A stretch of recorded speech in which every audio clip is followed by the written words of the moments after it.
Wall Street. The new Black Wall Street. Do it right, build wealth, live life, economic empowerment, real insight on the new Black Wall Street. It's on the new Black Wall Street. Here's your host.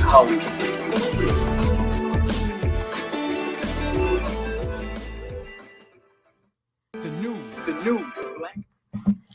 All right, Grand Rising with you beautiful people, man. Thanks so much for joining us here today on the New Black Wall Street to present you guys the Money and Power Show.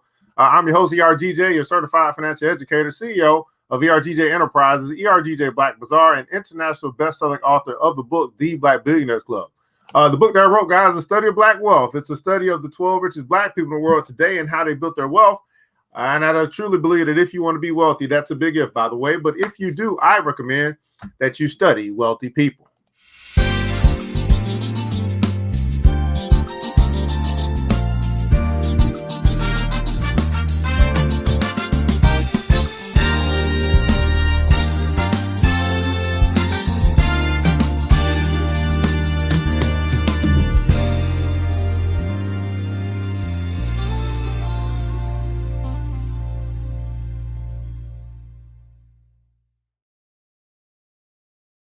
Well, you can find their book by simply going to the website, www.theblackbillionairesclub.com, www.theblackbillionairesclub.com.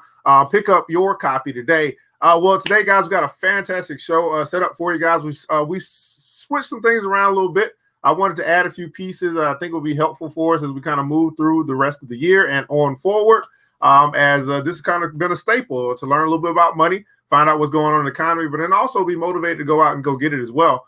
So the money part of Money and Power Show, it's about the economy. It's about what's going on in the world, and a lot impacts that as it relates to politics, the election, pandemic, all that stuff.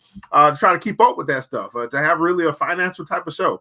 But then also the power part will really be, I think, motivating to help us to have power over ourselves, to help us to continue to move forward, to be encouraged to do it. And so we will have daily motivation as a part of our power piece moving forward. While you guys are connected, man, go and let us know where you're connecting from, what city, what state, what country, what city, what state, what country. Also, hit the like button, the share button if you care. Maybe some people out there that's connected to you that want to have these conversations here today, as we're going to be talking about, I think it's going to be like a 3-part series as we go through this contract, maybe a 4-part series because it's pretty long. This contract with Black America, as you guys may have heard from our brother Ice Cube. So I kind of want to go through that. There may be some people that heard of it, hadn't gone through it.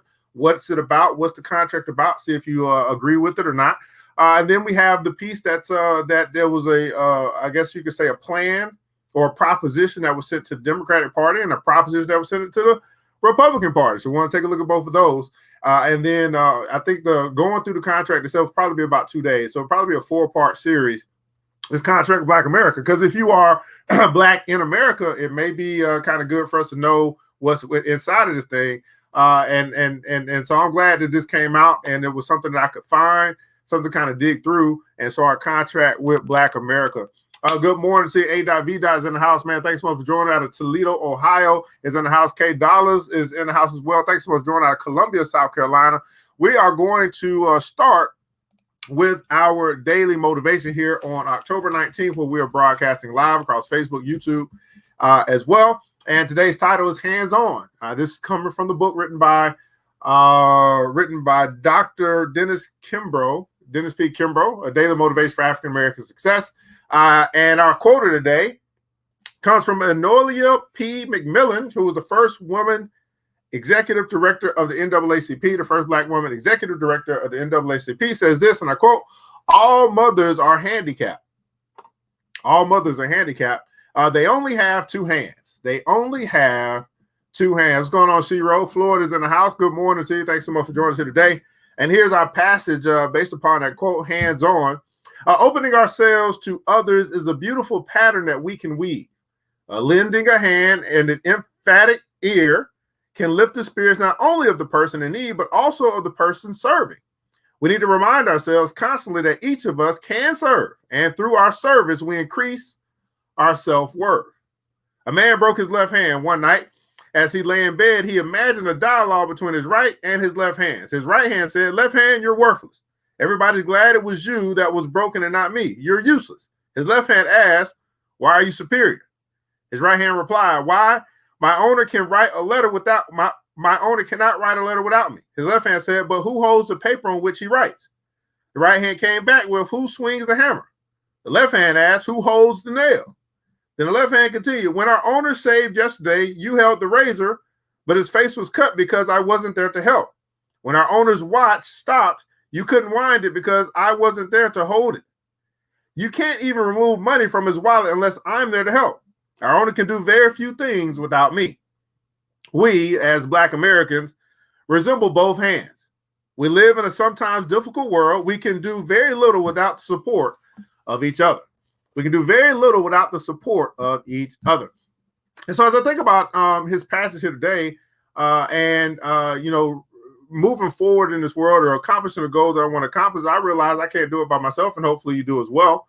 And so you rely on the support of others. And not only that, you give the support for others as well to help them to serve them as you are being served as well, as an interdependent society that we are in, although it's a society that continues to try to be divided. And here's our affirmation of the day from Dr. Dennis P. Kimbrough. He says this: I open myself to others, and in turn, I support my own. I open myself to others, and in turn, I support my own. How many guys agree with that? I open myself up to others. Now, this could be a very difficult thing for some, especially if you've been hurt in the past, you've had some type of trauma, drama, whatever the case may be, to really take the time to open yourself up to others and in turn get the support of your own. And so that's our daily motivation. We'll do that a little brief moment here each and every time that we broadcast, just to help to get our minds right as we enter our day. Of course, we come on pretty early in the morning on the East Coast, which is even earlier if you're on the West Coast. And so hopefully it's the start of someone's day, start of something fresh and renewed to get your mind right. And maybe you woke up on the wrong side of the bed this morning, but now you're thinking, you know what? Let's seize this day. Let's move forward. Let's get this thing going. And so part of what we want to do as well, before we get into the contract with Black America, we want to take a look at what's going on in the market. This is Monday. I consider this to be Money Monday. So I'll take a bit to kind of look and see what has been going on, not just to look at some news, to kind of see what has been happening. Give me just a second. Let me pull it up for us. Hopefully everybody's doing well. I find it very interesting, though, but let's see here, because I am going here. I'll take a look here, CNN real quick, just kind of give you guys an overview of what the day looks like. It is Monday, and so the markets are back open. We're looking at, the market is opening higher. We take a look at these future numbers. We see that the Dow futures up 197 points, S&P 27 points, NASDAQ futures would be the tech stocks up 122 points. So those that are invested in the market can look to open with a pretty good day.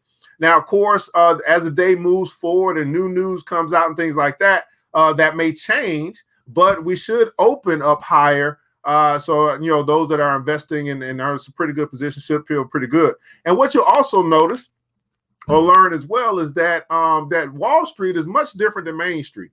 While Main Street is in turmoil, Wall Street still seems to be doing pretty well as it relates to increases in the market, which is very, very interesting. We do have certain industries which are floundering, but you have other industries that are doing very well, or different sectors. So, as you and I pay attention as to what's going on in the world, we can make those necessary adjustments in what we invest in. We can make the necessary adjustments in all of our different type of portfolios as it relates to Wall Street as well, so we can continue to flourish no matter what's going on. So it's about being flexible. I think one of the biggest challenges for many is that the thought that I can just put my money somewhere and never look at it again and just pray and hope that it does well. I think that's a flawed philosophy.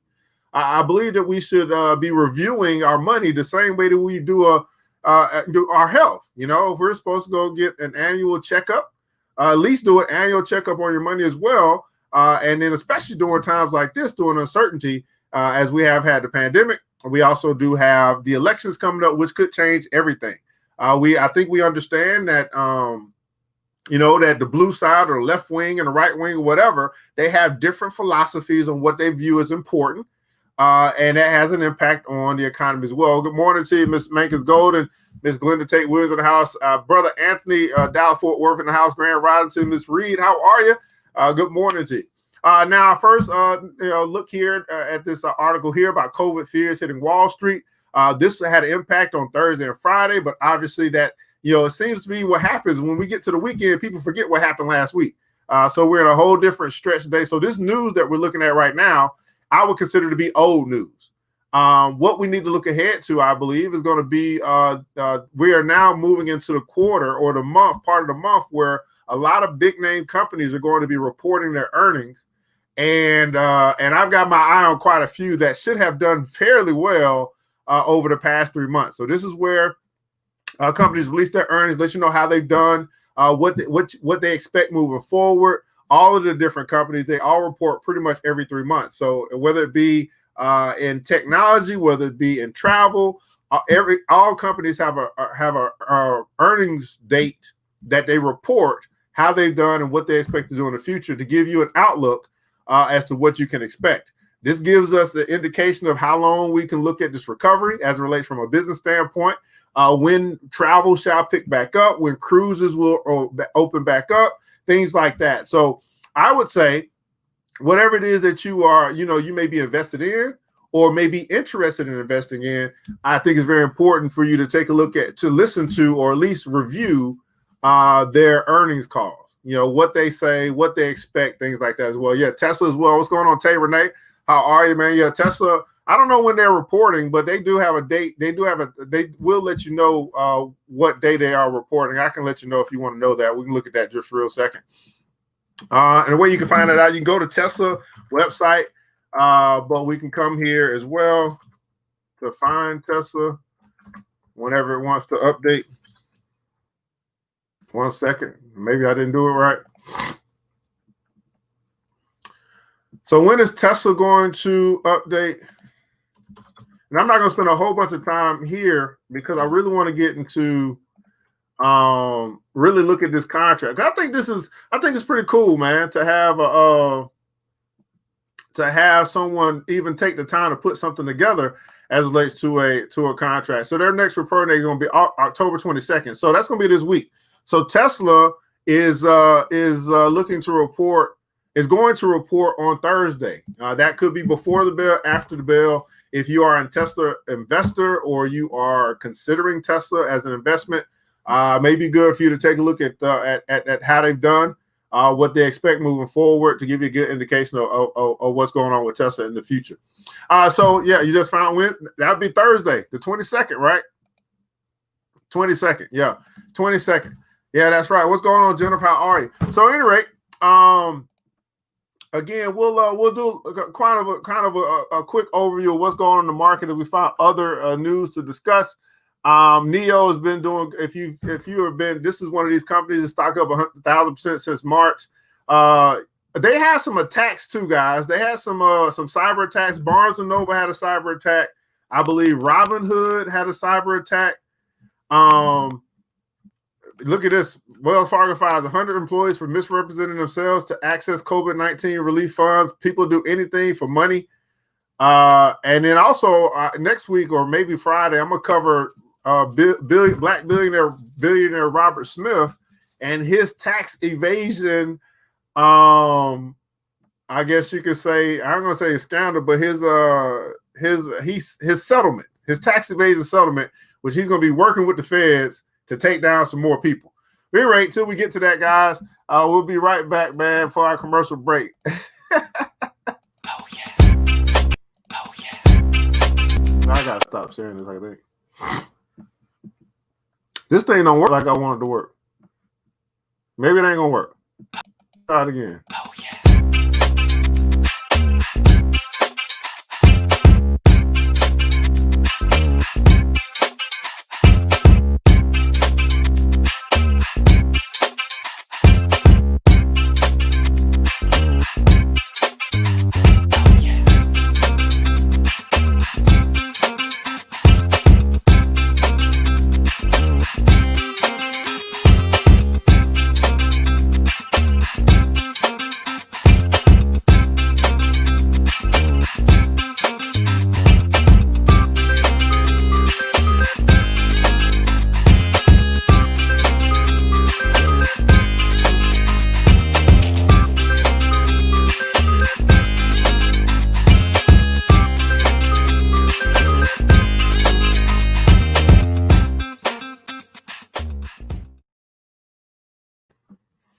All right, beautiful people, man. Let's get right back into this thing, man. So this contract with Black America, this is actually part one.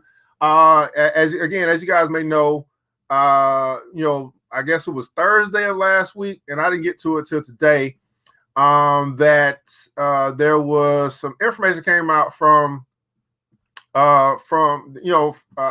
someone mentioning Ice Cube and him working with the Trump administration. I think there's a lot of misrepresentation. Obviously, there's a lot of heightened, feelings right now as we move into, our voting process right now. You can vote early. So if you want to avoid lines, or you want to, I guess, mail your ballot in, you can do that. So get out and let your voice be heard, whatever the case may be. But I didn't realize, or I didn't know until this came up, that Ice Cube, who, I think is a pretty respectable person in our community. He's done quite a bit, become, from the streets to ownership, and he has a voice as well, just like everybody else. He's drafted a contract, which you can find on contractwithblackamerica.us. And I think it's important that we it merits us going through it to find out what's in this contract, to see if it's something that you agree with, if you are a Black American, or even if you're not. So I wanted to take the time to take this week to kind of go through this thing, and also really get to the nuts and bolts. What was presented to the Democrats? What was presented to the Republicans?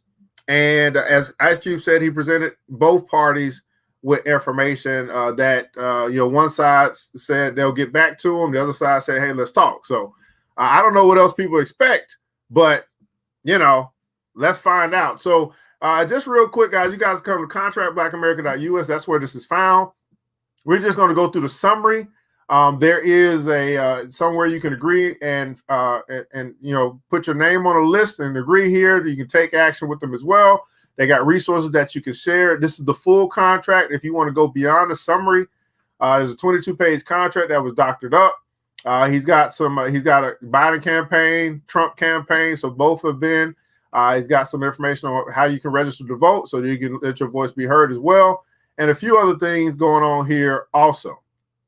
So this is what's been going on in the pipe. So I said, well, hey, let's find out what's in this contract. Go through as much as we can, see if it's something that we agree with. So a contract with Black America, the first section, and this is 13 sections, and these are the summaries of each section. And this is the official summarized contract. And this is basically like the cliff notes of what's being all doctored up within the contract itself. And again, it's something that you can go through yourself. I think a lot of the legal people and the detailed people go through the whole thing, but I don't think we have enough time for a show to do that. Let's find out what this says. It says that citizens and lawmakers both, we are joining to demand the contract with Black America be addressed immediately to finally create the more perfect union all Americans deserve. As such, it is time for a complete paradigm shift in how we run our institutions and operate our country. The problems facing America are too deep and wide to simply reform one area or another. Long-lasting solutions demand a comprehensive, thorough rethink of America so that each new approach in each area supports the success of the others. This contract with Black America will provide conceptual approaches in several areas. And so that's the first thing, I guess, to ask yourself or to consider. Do you think that this system that we are in has been, and I can see where this is coming from. You say, hey, we're going to touch this little area, this little area, this little area, but they all kind of feed off each other. Do you feel that that we need a whole relaunch? I mean, and is that even possible? Right? With how deep we are in this thing, is it even possible to have a full, I guess you could say, relaunch, reboot of the system in which runs or moderates, I guess you say, our society? So Derek Hamilton, in the preface of the contract, says this contract with Black America strikes at the heart of racism and presents a blueprint to achieve racial economic justice. It was written in the backdrop of the killing of George Floyd, which set off a wave of protests not seen since the civil rights era of the 1950s and 60s, and a global pandemic in which the Black mortality rate is more than double the white rate, and in which 45%, nearly half of Black-owned businesses closed. That the impact of something presumably random, such as a pandemic, however catastrophic, can be so linked to one's racial identity is highly problematic and further evidence that as a nation, we are failing miserably. This links to a larger political and economic vulnerability, whether we're in a pandemic or not. The immoral devaluation of Black lives has been ingrained in America's political economy and is long overdue for a reckoning. Again, that's another question. Do you agree with that? That of the devaluation of Black lives. Now, notice this, as we're getting into this, again, these same two areas that I try to focus on in my scope, political and economic, and the same is being echoed in this little summary as well. This contract, Black America, is a patriotic pathway to promote our shared prosperity and achieve racial economic justice. Ambassador Andrew Young is equally supportive. Now, that's the same Ambassador Andrew Young who is working with Killer Mike as a board member, I believe, for the Greenwood, which is the Black-owned digital bank that's coming out soon. So this pandemic has revealed to us the importance of the essential worker, of which many are minorities. We can grow no stronger without improving the sustainability of those at the bottom of the economic pyramid. The Contract for Black America is a comprehensive step toward an action plan that addresses the future stability of minorities and essential workers across the nation. To address racial inequality, after reading the Contract of Black America, we the undersignee, agree to support and demand an open debate and a clear and fair vote within the first 100 days of the 117th Congress in 2021 on the following proposals to be codified into specific bills. So they're saying, hey, man, as soon as this election gets done, they're trying to get support to have an open debate and a clear and fair vote on these, looks like 13 different sections that they want to go after. And again, I love that, we have something that is written, that's doctored up, that we can refer back to, not just talk, but they're putting it into written form. Okay. What's going on, Ms. George? How are you? Good morning to you. What's going on, Mr. Renee? All right. So let's keep going.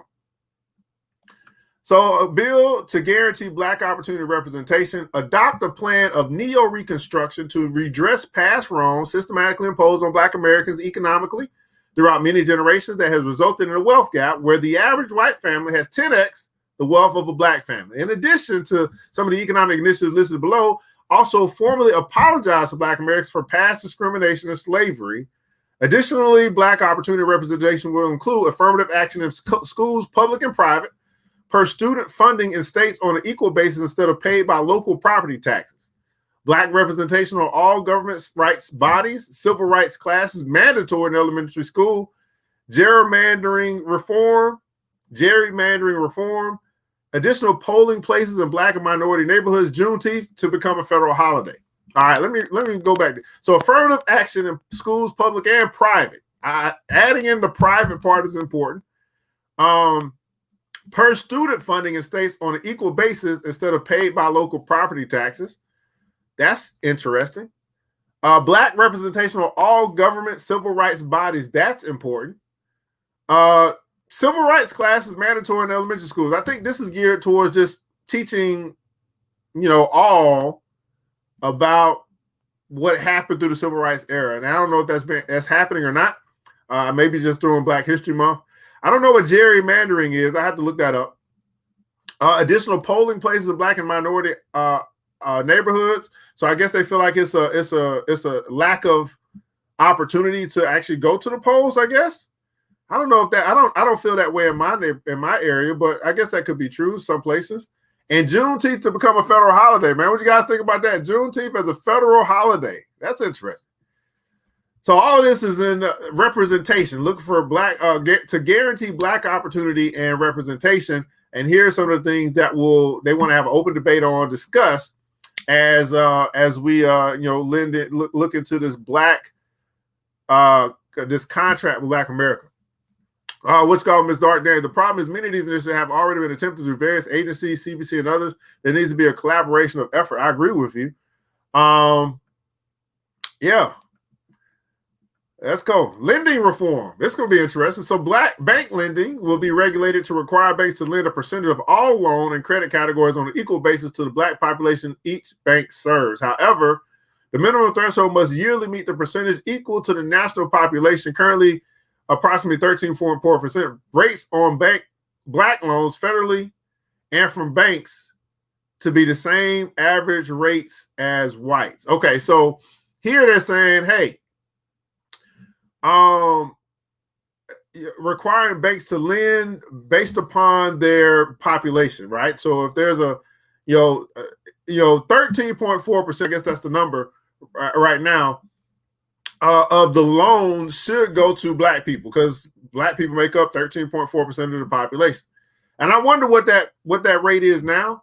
But then that also, I guess that if you say that, then that means that you must also have a considerably more amount of black people trying to get loans. Now, they didn't say what type of loans here. A percentage of all loans and credit categories on an equal basis. So I guess it would be home loans, bank loans, business loans, all types of loans. And then they're saying, hey, the rates, which they based upon, I guess, credit score, right? Should be the same average rates as whites, which I don't see this. It's going to be hard to regulate something like that, to say that, hey, okay, well, just because you're black or white, it doesn't matter. And, regardless of how you have your history with money, we should give you the same rate as someone who has been a good manager of money. But then you go into, well, why, a lot of this mismanagement of money, or a lot of the bad credit scores or whatever, there's a lot to that. So that at this risk, well, the A.V. manipulate the boundaries of an electoral constituency, such as to favor one part of the class.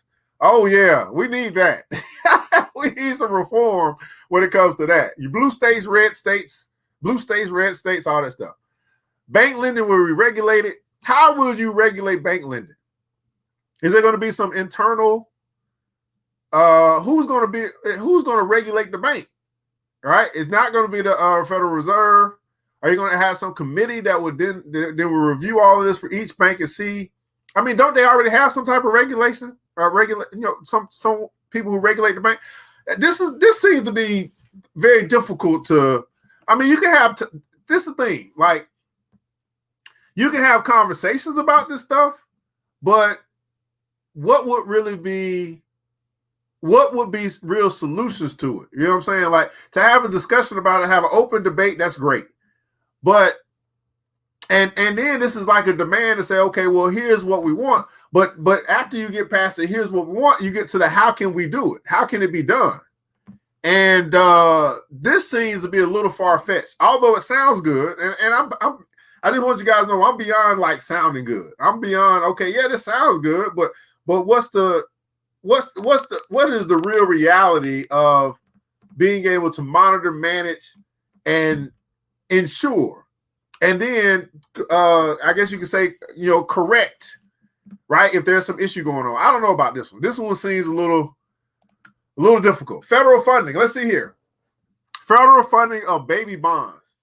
Past federal funding providing every child with a government-funded trust account at birth starting $1,000 contribution. As proposed by Senator Booker and Representative Presley. Accounts to be managed by the Treasury, and only those born into lower wealth families would receive more contributions each year, up to $46,500 total. At age 18, access to the funds allowed, but use restricted to asset-enhancing actions such as buying homes, starting businesses, and funding education. So I like this. This is interesting. So they're saying, hey, we would like to see a federal, and I don't know if this could, again, this is a federal fund from the government saying, hey, every birth, every child that you have, we're going to make $1,000 contribution to a trust fund for your baby that will be managed by the Treasury. And then if they happen to have been born into a lower wealth family, which is going to be the majority of people. Now, this is not saying just black people. This is not something that you can just say, okay, well, this is only for black folk. So now you're saying for every child that's born into lower wealth families, they can get more contributions from the government. This is not making much sense to me. I mean, no, it's not really making much sense to me. Age 18 access. So I get that part. So if they, if you have this trust fund, there's a contribution made, to start, and then there are, I guess, additional funds that are being added to go up to no more than contributions each year. So you can make contributions. There could be contributions made each year. So I guess this could come from other family members or whatever. Of $46,500 per year. We'll receive more contributions each year up to 40. I don't know if they're saying each year 46,500 or each year. Okay, so let's just say total $46,500. But coming from the government, which would mean that you're now taking taxpayer money to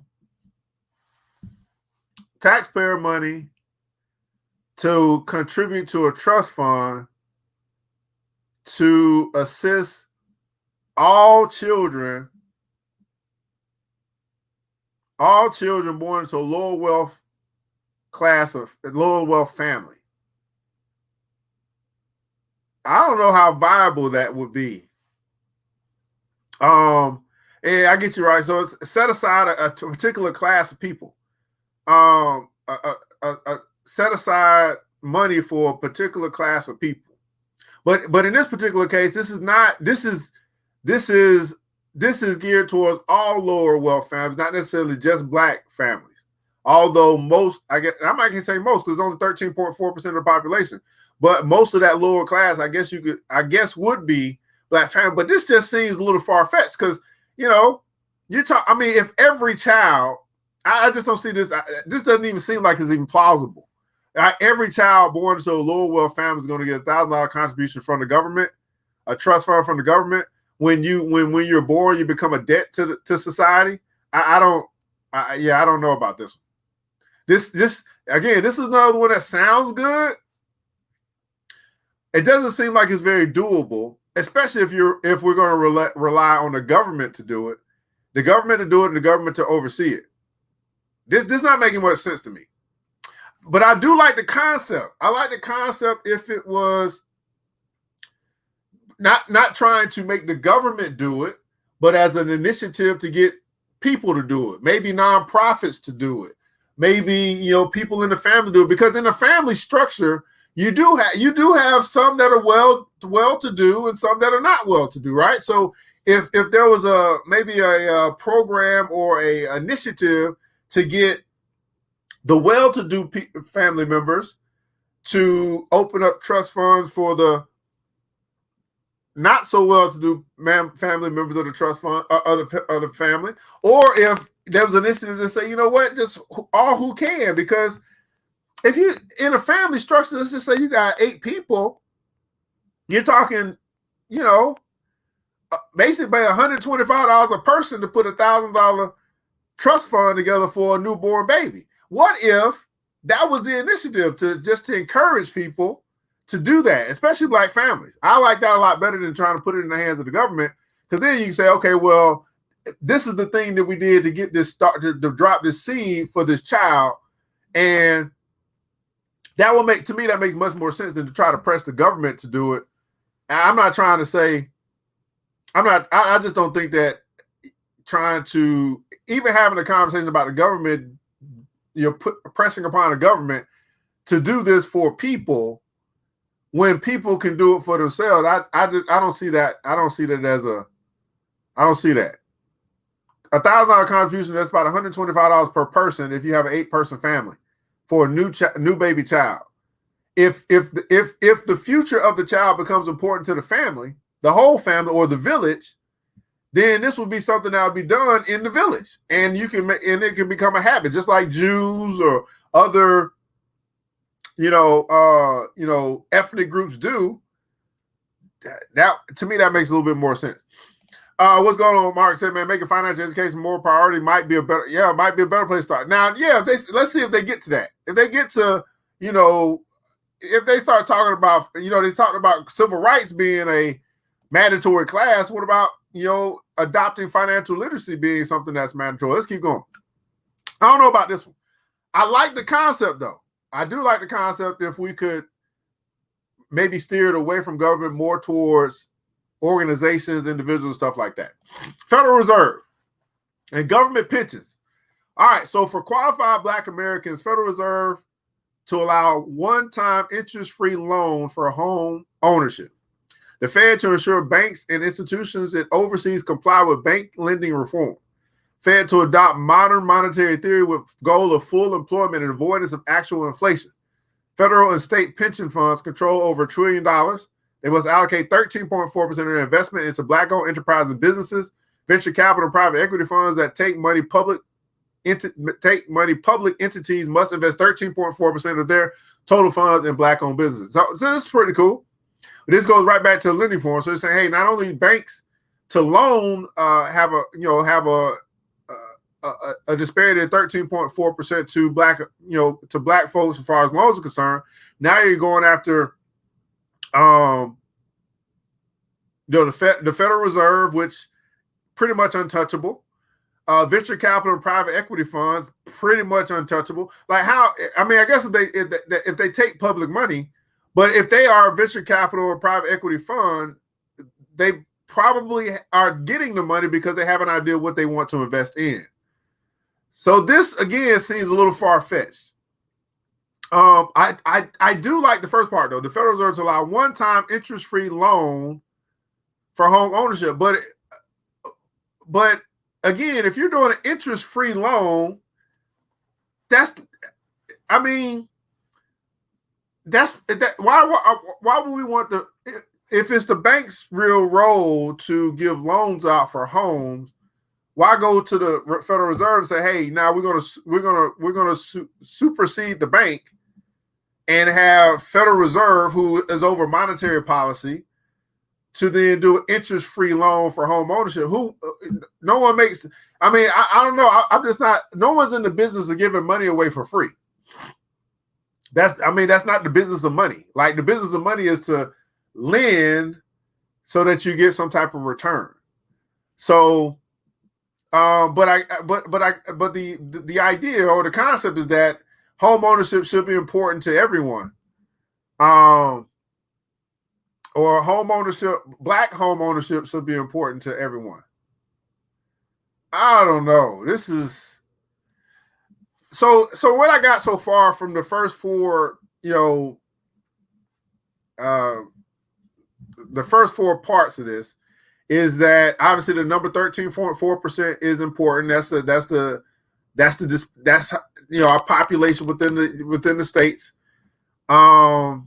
And I guess the disbursement of monies should align with the population. That makes sense as well. The target though for these institutions, I don't know. Part of this we can go with. Let's see, a one-time interest-free loan. That sounds good. That sounds good, but I don't think it is good. I just don't see that being a viable for anyone to give anyone interest free. Normally something comes with that, right? So if they're giving up that they're going to make interest off the money they let you borrow for you to go own a home, then what's going to be the consolidation? What is it that they're going to ask in lieu of that? You might as well be renting. I mean, I don't get. If you need to borrow money to buy a home, but you want that money that you borrow to be interest-free. But then if you don't pay that money back or you have an issue paying that money back, they lose. That's not a win-win for them. That's not a win-win for the lender. So I don't know how we expect that to work. I don't know what the modern monetary theory is. That's interesting. Modern monetary theory with goal of full employment and avoidance of actual inflation. Full employment would be great, but that's not realistic.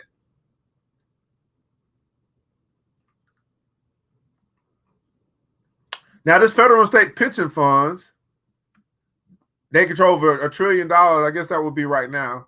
I'm going to assume that they've done obviously further research into these numbers. But I do agree with a better allocation of this money into Black-owned enterprises and businesses. I don't know about going after venture capital and private equity funds, but that just falls in line with what they're discussing when it comes to, I guess, the banks and their lending practices as well. Finance oversight. Let's see here. The banking commission or even a cabinet or sub-cabinet post will be set up to overlook and report on Black and monetary lending, housing ownership and mortgages, and enforcement of items 2 and 3 above. Okay, so here's when I asked about who's going to monitor this stuff. Here's what they're saying. Hey, not only do we want this in place, but here let's put in a monitoring system, our banking commission. So such authority will also oversee and audit federal programs such as Economic Opportunity Zones and Community Reinvestment Act to determine who is benefiting from disbursement of such funds. Will provide for a transparent reporting mechanism for abuses to economic programs designed to benefit communities in need. Now, this is phenomenal. I love this. And this could be something, this financial oversight, this could really be a push. This could be a push for something that could happen right now, which could further enhance the request from 2 and 3 with lending reform and federal funding. And we may already have these numbers, but to have a transparent report of who's really benefiting the most, who's really benefiting from the disbursement of funds, and this be a third party reporting system, similar to how I guess the NFL did some type of report back in the day, or maybe it was the NBA. I'm not quite sure. I absolutely love. This right here is something I really push for: a banking commission to monitor the banks and provide a public report of these particular areas. The oversight of federal programs, opportunity zones, community investment acts, black and minority lending, housing ownership and mortgages, and enforcement of items 2 and regardless of that. This right here is very viable, doable. If this was to be presented to Democrats and or Republican parties, and they were like yes, and this was a part of what they discussed and really wanted to implement, I'm all about this. This right here is to me is right on point. A banking commission. This would really help out a lot. Because there for the I guess you could say the common person, and for this to be like a discussion going forward, like, okay, here's this year's report, or here's the 6-month report, and then to be able to come back and really do something like this, like a highlight or a breakdown of that report, will be very good for the common person, the common man, and really give us something to really, from an economic standpoint, to really fight for. All right, when it comes to like where we are now with voting and stuff like that, many of us don't even know what we really are voting for. We're voting to get somebody out, to put somebody in, but when it comes to policy and what these candidates stand for, many just don't know. It's maybe it's a popularity contest, maybe it's whatever it is, but what changes will be made based upon whoever it is that you believe in, and what do they believe in, or what are they fighting for? With a banking commission, which could basically, numbers don't lie, unless the person who put the numbers in lies, can really give a full picture of one of the biggest areas that's affecting Black America, which is economics, and the equitable or fairness when it comes to the disbursements of funds, whether it be to Black businesses. When they talk about Black and minority lending, home ownership, mortgages, these opportunity zones, community reinvestment acts. And then once you get that part, then you can start saying, well, here's what we can do, or here's what needs to happen in order to make these numbers make sense, right? Whether it be programs that are created to teach about this stuff, to get people prepared. Like if we have economic opportunity zones, but the only people that's prepared to take advantage of these opportunity zones are not Black, well, then there could be some programs created to then teach and enhance and get them prepared so that they can take advantage of these opportunity zones. Kind of makes sense to me. So I really like this. What do you guys think about this finance oversight of the financial industry, and it being a report that comes out that's transparent and available for all of us? What's going on, RJ, man? What's going on? He said, man, I agree. It should be a program teaching and encouraging families to have funds for the children. I agree with that. The theory that was that VCs fund less than 1% of Black businesses. you know what, Mark? That could actually be true. That they may probably, I don't know, probably do. But I think if I was a venture capitalist, which I may very well be one day, you know, it's going to come down to the viability of the business.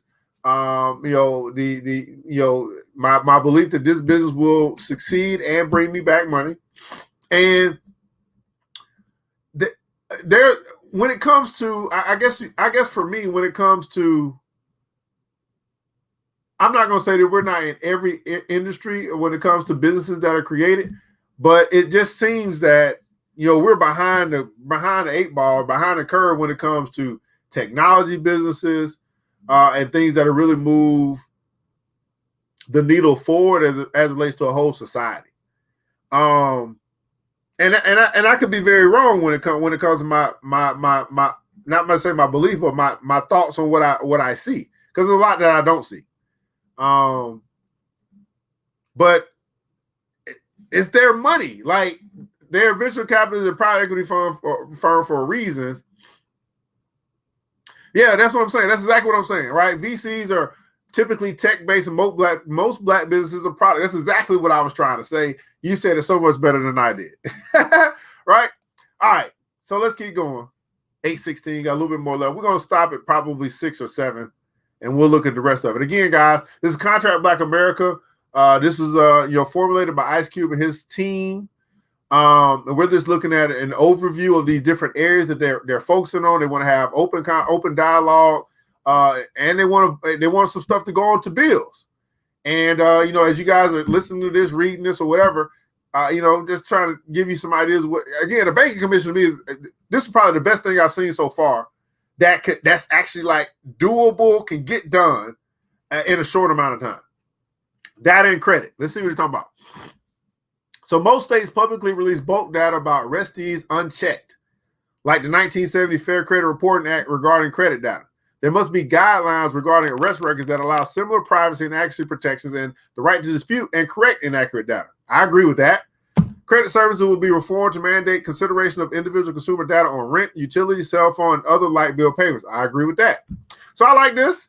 I don't know where this will go, right? So is this going to be like, this makes sense, right? So if you've been paying rent and you've been good on your rent for a long time, utility, cell phone, these are payments that you've been good on. Why doesn't that count on your credit? And I think one of the reasons why is because credit companies know that a lot of this stuff is so easy to falsify. And it's not, with reputable, irreputable companies, I guess. But it makes sense to me that if these are things that I pay monthly on and they're in good standing, they should reflect well on my credit. Like this, that makes no sense why it's not. So I definitely agree with this. And they're saying, hey, you should be able to, you as an individual, we should have the right to dispute and correct inaccurate data as it relates to our public or to our arrest records. I agree with that. I like this. I don't know. Again, they're saying that, hey, there's a Fair Credit Reporting Act. I guess they're saying, hey, let's have some type of, arrest record act or something like that. And yeah, I'm down with this personal. I'm down with the personal data credit. I'm down with the finance oversight so far. I think it's a pretty good idea. And this will help a lot, right? So if, you could have, going through some times in your life, you have bad credit and now you can't get anything, you're not, they're not approving you for anything, but you've been able to get an apartment, you got some rent, you got utilities you've been paying on, you got a cell phone bill you've been paying on, and it's showing you that you've been in good standing with these things that you had them, and you're just trying to catch up on your old stuff. And now you're starting to have some positive, history on your credit report, which will increase and will have a better recent impact on your credit score. This to me, this is like a no-brainer. I'm wondering, at this point in time, 2020, why we even have to discuss this. But yeah, I'm all down for this. Everything that's in here, I like this. I'm down for that. And when I say I'm down for it, I'm looking at it from a standpoint: is this something that we could fight for and get passed and get moved on, versus something just sitting there and not having any traction because there's too many levels and too much. There's going to be too much argument. I don't think there's going to be. I don't know what can be argued about me as an individual being able to dispute or correct inaccurate data as relates to my public record, or me as an individual who's been paying on something each and every month and it may be a good standing with it not reporting on my credit report, and my credit report is supposed to reflect things that I pay on a regular basis, and I have good standing with it. So I'm definitely down with this part of the contract with Black America. All right. Prison reform, and then we'll stop here. And we'll catch up on Wednesday. We got Better Life Tuesday tomorrow. Maybe I'll go through some of this tomorrow as well. So prison reform, privately run prisons will be abolished. Prison labor disallowed without consent. And nonviolent offenders incarcerated for 10 years or longer will be freed if good behavior standards are met. All prisoners for marijuana possession freed. First offense or for illegal drug use or possession to require government payment for entry into an approved drug. All prisoners, first offense for illegal drug use or possession to require government payment for entry into an approved drug rehabilitation program rather than imprisonment. Once any prisoner completes sentence, voting rights are restored. I'm all down for this. This right here is, I'm down for this as well. I really like this. Privately run prisons abolished. I agree with that. Prison labor disallowed without consent. I agree with that. Nonviolent offenders incarcerated for 10 years or longer will be freed if good behavior standards are met. I agree with that. Now, the part of this, though, is that all this stuff that's in this prison reform impacts economics, right? From the standpoint of, yeah, you're freeing people, but now these people have to find work. They have to be, kind of reinstituted into society. And then the prisons, lose money in a sense. And I don't know all the back end of how prisons actually operate and function, but from a social standpoint, all the stuff makes sense. If marijuana is being legalized, then why do we have people in prison for marijuana? Well, they broke the law when it was a law, but it's no longer a law anymore, or will no longer be a law. Well, then, which one supersedes the other? Going to, illegal drug use or possession of illegal drug, first offense, that shouldn't necessarily require imprisonment. It may a drug rehabilitation program, slap on the wrist. If you do it again, okay then. But by this they could, if they're using it, they could be addicted.